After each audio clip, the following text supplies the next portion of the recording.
un nuevo capítulo del libro 50 cosas que hay que saber sobre física. El capítulo de hoy es el número 8, la ley de los gases ideales. Pero antes quiero aclarar dos cosas del video anterior, que eran dos dudas que yo tenía. Una es sobre por qué los relojes eran de cuarzo. ¿Por qué son de cuarzo? Y yo decía, a lo mejor es porque es un mineral muy abundante, que es más fácil de usar. Y también se me había ocurrido que tenía que ver alguna cualidad eléctrica que lo favoreciera. Y efectivamente es así. Bueno, le pregunté a ChatGPT, hice una búsqueda rápida antes de grabar este video y me dice, ChatGPT, lo, a ver, que es como buscar, es como la Wikipedia de ahora el ChatGPT, o sea, tampoco hay que darle tanto crédito, pero puede hacernos una idea de hacia dónde investigar, ¿sabes? Entonces dice, los relojes de cuarzo son populares porque el cuarzo es un cristal piezoeléctrico que vibra a una frecuencia constante cuando se aplica corriente eléctrica, lo que permite un tiempo muy preciso. Además, son más asequibles de producir que los relojes mecánicos y requieren menos mantenimiento. O sea, claro, hace que sea más estable, por decirlo así, con respecto a la corriente eléctrica que se le aplica para dar la hora, básicamente. Y aquí ya me siento un poco, como dije, ignorante con respecto a cuando no entendí la frase de que le dijo Newton a Hooke, que era un beef gigante, probablemente el primer beef de la historia. No, no creo, pero uno bastante importante. Y claro, como le estaba preguntando a ChatGPT sobre el tema del reloj, dije, le voy a preguntar esto también, pero mientras lo escribía me di cuenta de qué significaba.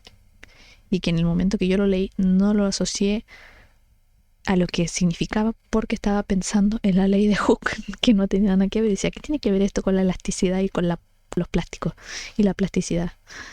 Claro, por eso no encontraba la respuesta. Hay que abrir más la mente, salir de la caja. Y bueno, la frase era que le dijo que le dijo Newton a Hooke. Si he visto lejos, si he visto, ¿cómo? Yo no me acuerdo, la tengo aquí. Si he visto más lejos que otros, es por haberme subido a los hombros de los gigantes. Está clarísimo lo que significa. Quiere decir que no ve más lejos porque él es un gigante, sino porque se subió encima de alguien que sí lo era. Es decir, lo está intentando desmeritar, ¿sabes? Está hablando de mérito, o sea, de que si tú lograste esto no es por tu propio mérito, sino porque te aprovechaste del mérito de otra persona. Aunque por lo que decía aquí era como al revés, ¿no? Como que el Newton no le daba crédito a lo que decía Hooke. Pero al final en tema de ciencia no creo que... Es que, a ver, el tema del ego es algo que se aplica para toda la humanidad básicamente, para todas las ramas. Como que todos quieren ser el número uno. Y no ven más allá de... Bueno, en general, ¿sabes? Porque hay gente que sí. No ven el hecho de usar las conclusiones de un colega, porque eso es lo que son colegas, para el bien de todos, sino que quieren ser ellos el número uno. Quieren llegar ellos con la primicia. No sé. Pero bueno, eso era lo que significaba la frase. Y ahora, la ley de los gases ideales. Uy, la ley de los gases ideales. Capítulo 8 del libro 50 cosas que hay que saber sobre física de Joan Baker. Ahora sí me acuerdo. La presión. La música, estaba escuchando la canción. La música, por cierto, es de Dúo de Dos, que también voy a dejar el link de su Spotify para es música sin derecho de autor para usar libremente. Bueno, voy a ver si es que es realmente sin derecho de autor cuando suba el video, ¿no? Pero bueno, la presión, el volumen y la temperatura de un gas, PB,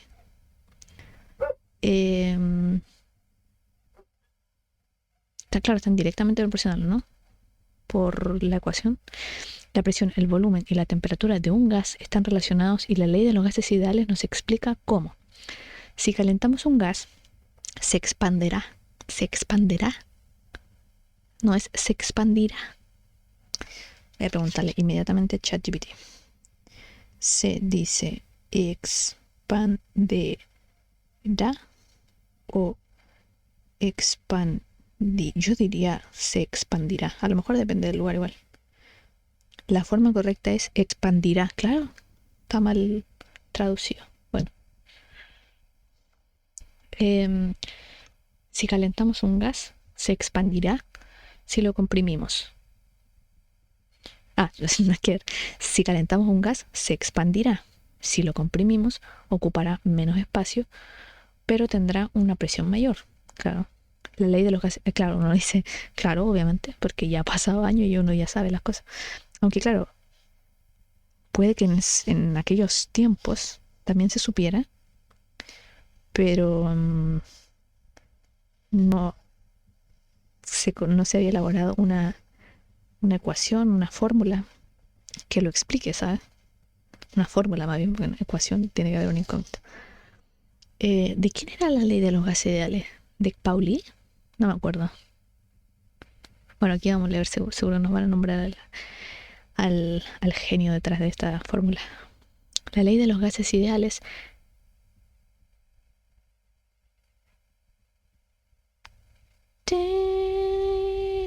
esta música de Pokémon, por si acaso. La ley de los gases ideales es familiar para los viajeros aéreos que se estremecen ante el pensamiento del aire extremadamente frío del exterior de su avión, o para los montañeros que esperan una bajada de la temperatura y la presión a medida que ascienden por una montaña. Si alguna vez ha utilizado una olla a presión, entonces ha utilizado la ley de los gases ideales para cocinar su comida. Mira que yo hoy día me voy a hacer unas lentejas a propósito, pero no sé si voy a hacer las lentejas. No creo, quizá mañana. ¿Cómo funciona la olla a presión? Son recipientes herméticos que evitan la pérdida de vapor durante la cocción. Como no hay pérdida de vapor, cuando el líquido hierve, el vapor adicional se acumula y eleva la presión del interior. La presión, porque está muy sellada la olla, si no sería una olla normal. La presión puede llegar a ser tan elevada que evita que se acumule más vapor de agua y provoca que la temperatura del caldo interior sobrepase el punto de ebullición normal del agua, 100 grados Celsius. De esta manera la comida se cocina con mayor rapidez y no pierde sabor. Por esto mismo también es que si tú, aunque tengas una olla a presión, si estás a mayor altura, igual se va a demorar más en hacer, por ejemplo, unos garbanzos. Se van a demorar más igual, porque está a mayor altura. Y la altura igual. Espera, ¿se demoran más o se demoran menos? Yo diría que se demoran más, ¿no? A mayor altura, menor temperatura y mayor presión.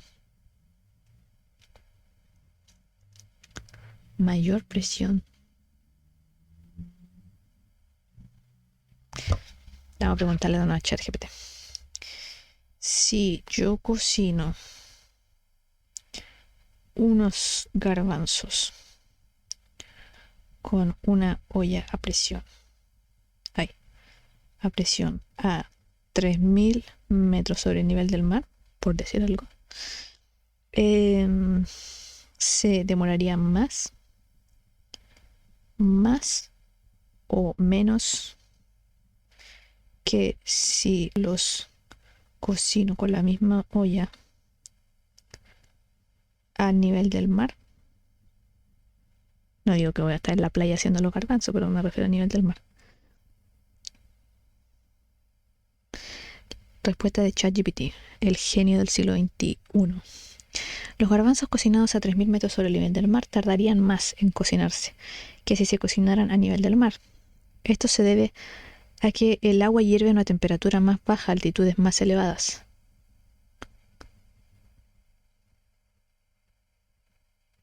Por la mayor presión. Debido a la disminución de la presión atmosférica, claro. Con una olla a presión, aunque ayuda a aumentar la temperatura de ebullición, claro, aún sería necesario un tiempo de cocción más largo debido a la menor temperatura de ebullición del agua a esa altitud.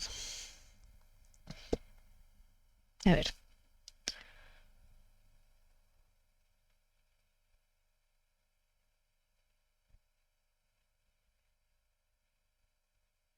A ver, de nuevo. Déjame procesarlo.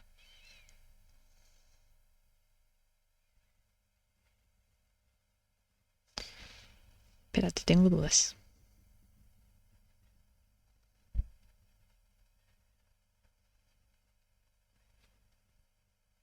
Mayor presión. ¿Por qué tardaría más? O sea, yo sé que tardaría más, pero necesito saber por qué. Necesito la explicación lógica. El agua hierve a una temperatura más baja. Claro, hay más presión. Claro, a ver, hay más presión. Entonces hierve a una temperatura más baja. Por la ley de los gases ideales, eso lo entiendo.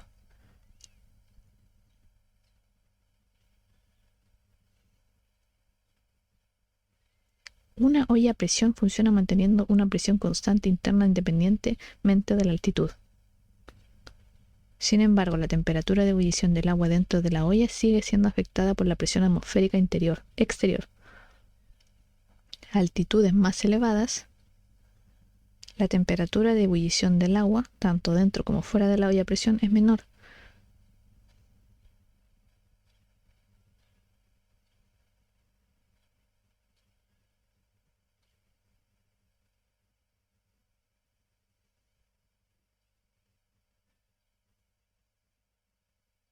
Soy oficialmente estúpida. No lo entendí. O sea, entiendo que a mayor altura, mira, esto se me quedó grabado desde siempre, a mayor altura, menor temperatura y mayor presión. Ya. La ley de los gases ideales es P por V es igual a nRT. En este caso, tú cocinas la olla, o sea, cocinas los garbanzos, en una situación donde hay menor temperatura de ebullición. ¿Qué quiere decir eso? Que si el agua hervía a 100 grados, arriba va a hervir a, no sé, por decir algo, 80.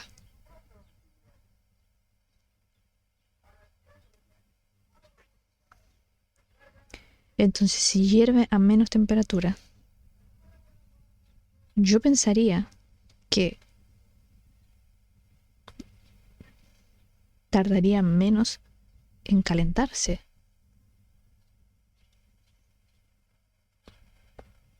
Y aparte tenemos la ventaja de que hay más presión. Pero hay más presión fuera de la olla. Y dentro de la olla, claro, dentro de la olla no hay tanta temperatura. Entonces necesitamos más tiempo para generar la presión que se necesita para calentar. Ya, lo tengo, lo entendí. Creo que esa era la conclusión, no sé, pero al menos lo entendí de esa manera. Sigamos. La ley de los gases ideales fue formulada por primera vez por el físico francés Émile Clapeyron. No, obviamente no se pronuncia así. Y no tenía idea de este personaje. En el siglo XIX, el que explicó la relación entre presión, temperatura y volumen. La presión aumenta si el volumen se comprime o si la temperatura se eleva. Imaginemos una caja llena de aire. Si reducimos el volumen de la caja a la mitad, la presión del interior se doblará. Claro, porque son directamente proporcionales. O sea, inversamente proporcionales. Si calentamos la caja original al doble de su temperatura, son directamente, inversa directa, ya me perdí. PV igual a NRT. Eso solamente voy a decir. Si calentamos la caja original al doble de su temperatura, la presión también se doblará. Y acá hay una nota aparte en el libro. La ley de los gases ideales se formula del siguiente modo. PV igual a nRT, donde P es la presión, V es el volumen, T estamos hablando del gas, T es la temperatura y N es un número de moles del gas, donde un mol tiene 6 por 10 elevado a 23 átomos en él, lo que se denomina número de Avogadro. Y R es un número llamado la constante del gas, esa depende de cada gas.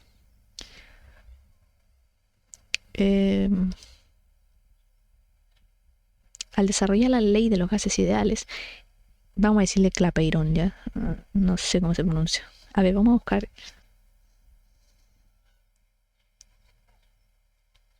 Vamos a ver si uso aquí el traductor. Me lo puede decir bien. Lo escribí mal.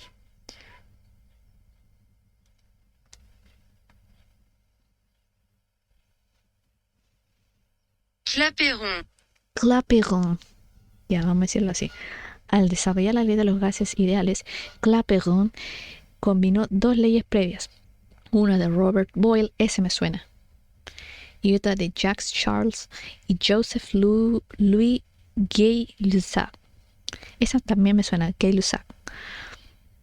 Boyle había descubierto ciertos vínculos entre presión y volumen, y Charles y Gay-Lussac entre volumen y temperatura. Claro, Clapeyron se subió a los hombros de los gigantes y unió las tres magnitudes y denominó mol a una cantidad de gas determinada, un término con el que describía un cierto número de átomos o moléculas, a saber 6 por 10 elevado a 23, es decir, un 6 seguido de 23 ceros. Eso es un logaritmo, un exponencial, también conocido como número de Avogadro.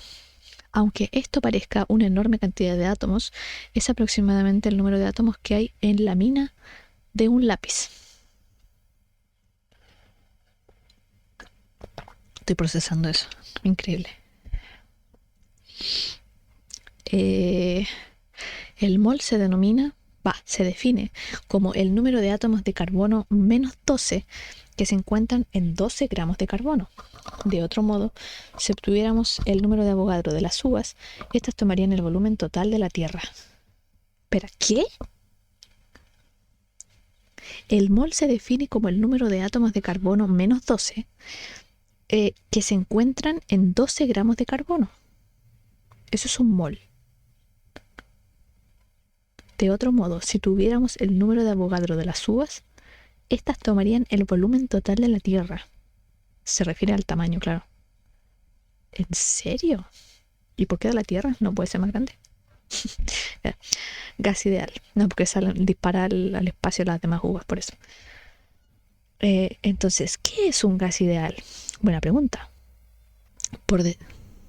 Dato freak. Aquí en Chile está el pan de molde que se llama pan ideal, que en el resto de Latinoamérica se llama, y parece que de España igual, se llama pan Bimbo, que es el del osito ese blanco. ¿Por qué se llama ideal acá, solamente aquí?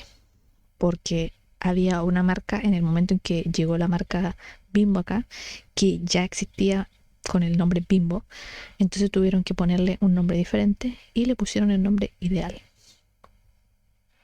Por eso no se puede llamar pan Bimbo aquí en Chile. Una lástima, siempre cambiándole los nombres a las cosas. Por decirlo de un modo sencillo, un gas ideal es aquel que obedece a la ley de los gases ideales. ¿Qué? Me encanta que... ¿Quién era Newton? El que, claro, mira, no tengo la matemática para explicar lo que yo quiero explicar, así que me la invento. Increíble. Ojalá poder tener esa capacidad mental de inventar. Es como, literalmente lo que no sabe lo inventa. O no, lo que sí sabe lo inventa. Lo que no puede explicar, lo que sabe, lo inventa. Qué increíble. Ojalá ser así. O sea, me volví muy fan de Newton, que yo era muy hater de Newton en la época que estaba en la universidad, porque la física a mí me encanta, pero de forma teórica, de ahí a hacer ejercicio de física se me da muy mal. Las matemáticas son mi kriptonita, básicamente. Pero bueno, Ahora soy muy fan de Newton. Ojalá, si pudiera viajar en el tiempo, iría a tomar un tecito con Newton, que yo sé que le golpeo a la puerta y me la cierran en la cara. Le tiro una manzana por la cabeza. Y decir una cabeza por la manzana, pero no tiene sentido. Me llevo olor a quemado. No es nada. Sigamos. Y esto es así porque los átomos o moléculas que lo componen al gas son muy pequeños en comparación con la distancia que los separa. Por algo es un gas, ¿no? Que los átomos de los gases están muy dispersos entre ellos. Así que cuando rebotan alrededor se dispersan unos a otros claramente.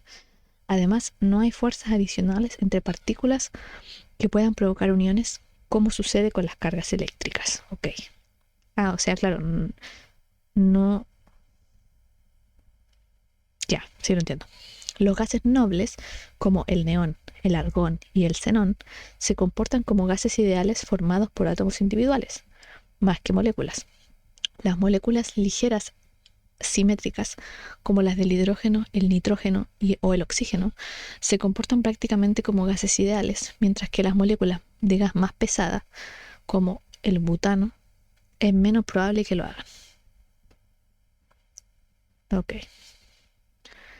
Los gases tienen una densidad muy baja, que es la relación entre la masa y el volumen.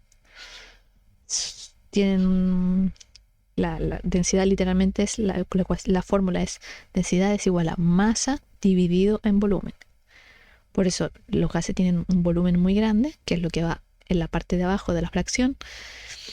Eso hace que si el número de abajo es grande, la densidad es pequeña. Entonces por eso dice, los gases tienen una densidad muy baja y los átomos o moléculas que hay en ellos no se mantienen unidos, sino que pueden moverse libremente. En los gases ideales, los átomos se comportan como miles de bolas de goma sueltas por una pista de squash. No tengo idea que es una pista de squash, pero ok. Rebotando unas contra otras y contra las paredes del recinto. Los gases carecen de límites, pero se pueden mantener en el interior de un recipiente que defina un determinado volumen, como la olla a presión. Y por eso la olla a presión se llama olla a presión porque está selladísima. Bueno, igual tiene una pequeña abertura ahí porque si no explota. Por eso hay que abrirla con mucho cuidado. Y por eso hay que bajar la temperatura para que baje la presión. Ya. Una reducción en el tamaño de ese recipiente comprime las moléculas y, de acuerdo a la ley de los gases, aumenta tanto la presión como la temperatura. La presión de un gas ideal se produce por la fuerza de los átomos y las moléculas que chocan contra las paredes del recipiente, y también entre sí cuando se mueven de un lado a otro. De acuerdo con la tercera ley de Newton, el principio de acción y reacción, las partículas que rebotan ejercen una fuerza opuesta sobre las paredes del recipiente. Las colisiones con las paredes son elásticas, así que las partículas rebotan sin perder energía ni quedarse adheridas, sino que transfieren el momento a la caja, el cual es percibido como una presión. El momento haría que la caja se moviera hacia afuera, pero su fuerza resiste cualquier movimiento y las fuerzas se perciben en numerosas direcciones, compensándose por término medio. O sea, es literalmente todo como un terremoto molecular ahí dentro de la caja o la olla, en el caso mío. Elevar la temperatura incrementa la velocidad de las partículas, así que la fuerza ejercida sobre las paredes es aún mayor. La energía calorífica se transfiere a las moléculas provocando un aumento de su energía cinética y haciendo que se muevan más rápido. Cuando chocan contra las paredes transfieren un momento aún mayor, incrementando la presión. Ya. Claro, aquí hay un dibujito que muestra baja presión y se ve que las moléculas están ahí como tranquilitas y después alta presión y se salen disparadas para todos lados. Salen flechitas nomás, pero es lo que uno deduce de lo que leyó. Reducir el volumen incrementa la densidad del gas. Reducir el volumen, claro, porque está más comprimido, por lo que se producen más colisiones contra las paredes y la presión se volverá a elevar. Claro, la temperatura también se eleva porque como la energía se conserva, las moléculas aumentan de velocidad cuando se encuentran en un espacio limitado. Ujú. Algunos gases reales no siguen exactamente esta ley, no me digas. No son ideales, entonces. Los gases con moléculas más grandes o más complejas pueden experimentar, bueno, lo que dijo recién del butano, ¿no? Pueden experimentar fuerzas adicionales entre ellas, lo que significa que tienden a agruparse con mayor frecuencia que un gas ideal. Estas fuerzas de adhesión se originan debido a las cargas eléctricas de los átomos que componen las moléculas.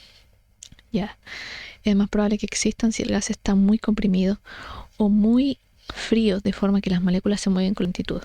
Las moléculas verdaderamente adhesivas, como las proteínas o las grasas, nunca se convierten en gases.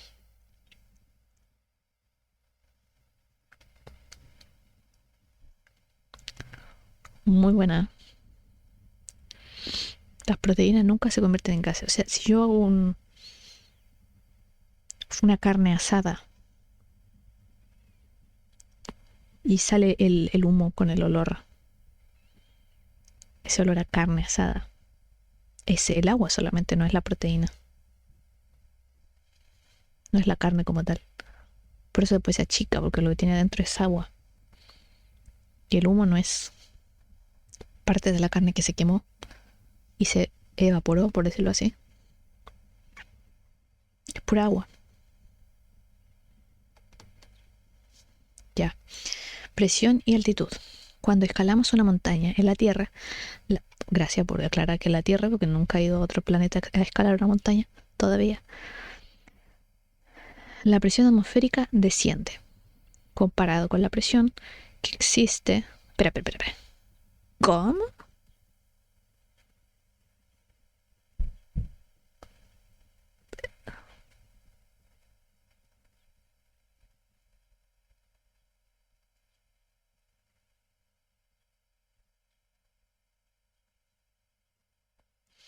Espera, ya empezamos de nuevo con la olla y los garbanzos.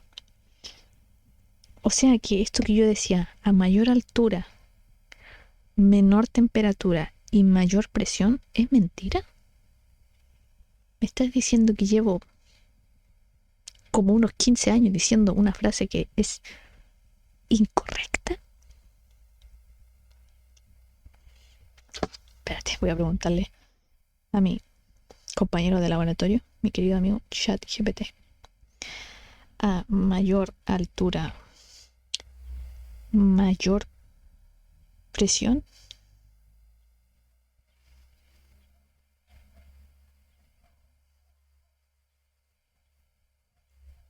Mira, le pregunto literalmente a mayor altura, mayor presión y me dice, sí, en general a mayor altura la presión disminuye. Claro, mira, la explicación la entiendo. Esto se debe a que a medida que te elevas en altitud hay menos aire sobre ti ejerciendo presión hacia abajo. ¿Y por qué cuando yo estoy más arriba me ahogo? Y no precisamente porque esté cansada.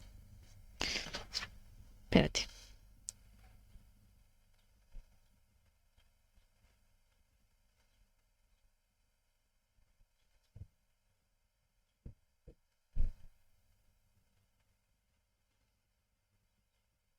¿O será porque literalmente no hay oxígeno? La cantidad de oxígeno también disminuye. ¡No me jodas! En mi cabeza están todas las respuestas y yo no las leo. En mi cabeza hay un libro de respuestas y yo no le hago caso. Yo me invento cosas. Y adentro de mi cabeza hay una personita con una máquina de escribir poniendo todas las respuestas correctas y yo no le hago caso.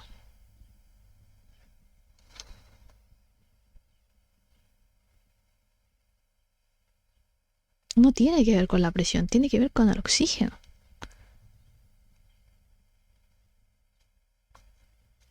O sea, a mayor altura, menor temperatura y menor presión, eso explica también lo de la olla. Porque hay menor presión también.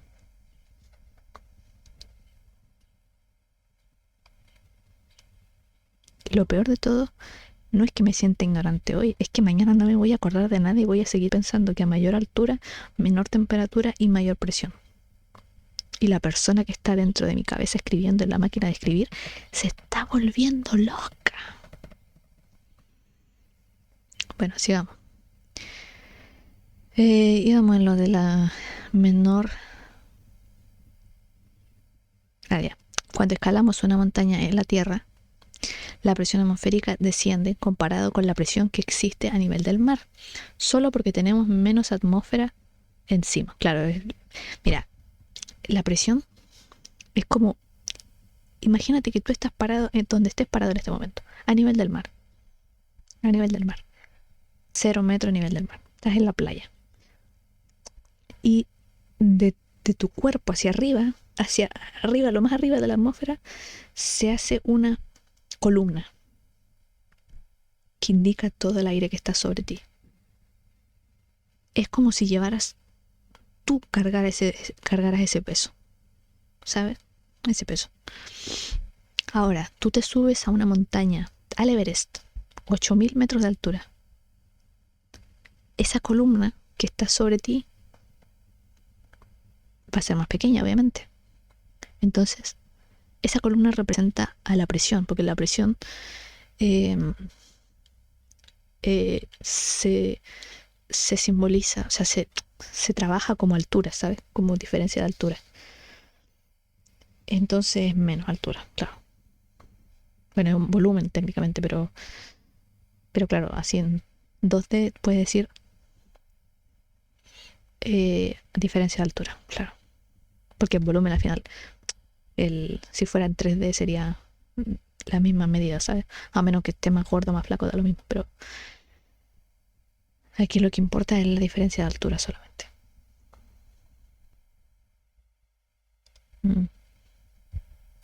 Seguramente habrá observado que esto coincide con una bajada brusca de la temperatura. Claro, mayor altura, menor temperatura y menor presión. Cuando volamos en avión, la temperatura exterior desciende hasta alcanzar temperaturas bajo cero. Esto es una demostración de la ley de los gases ideales. Ok. A gran altitud, como la presión atmosférica es baja, el agua hierve a una temperatura mucho más baja que el nivel del mar. Como las comidas no se cuecen bien, los montañeros a veces usan olla a presión. Incluso Charles Darwin se lamentaba de no tener a mano una durante sus viajes por los Andes en 1835, ya que conocía la olla a vapor, que había sido inventada por el físico francés Denis Papin a finales del siglo XVII, como escribió Darwin en su viaje en el Beagle.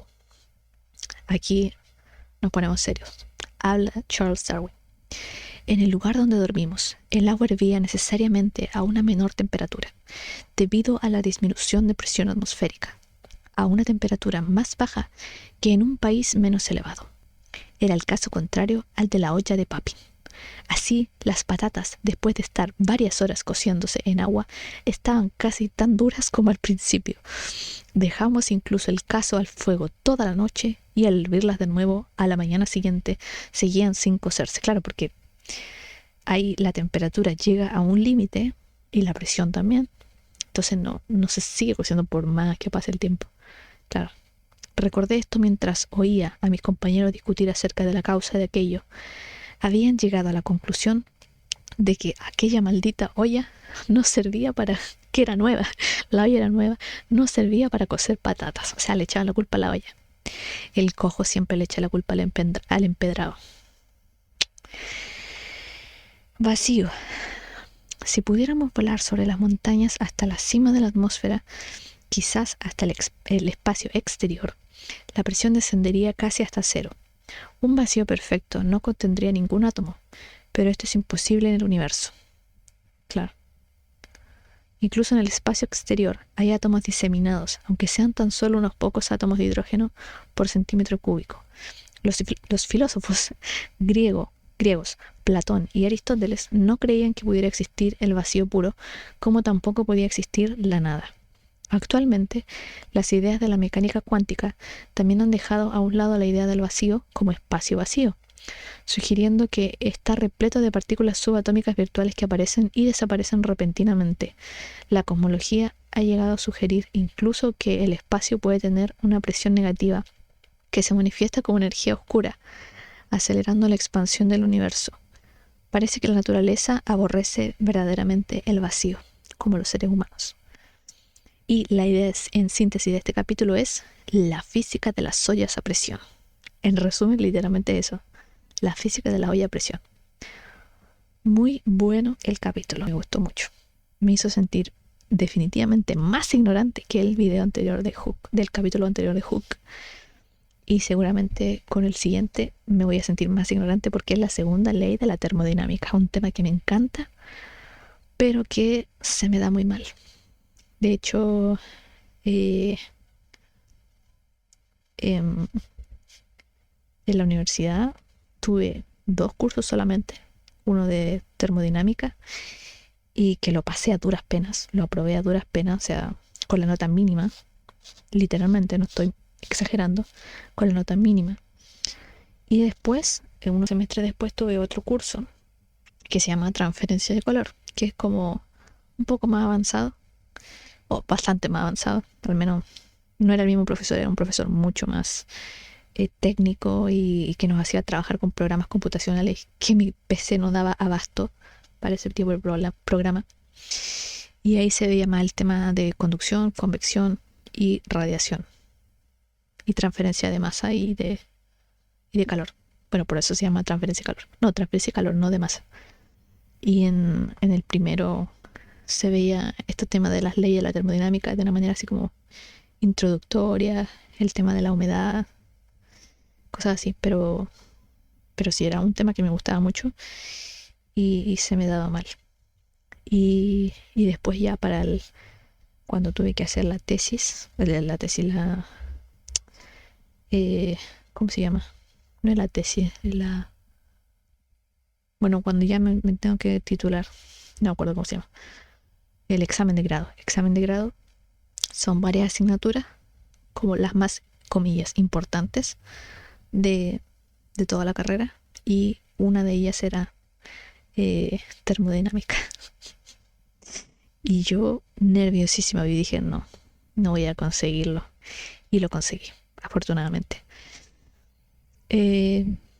Bueno, eso. El siguiente capítulo, la segunda ley de la termodinámica. Capítulo 9.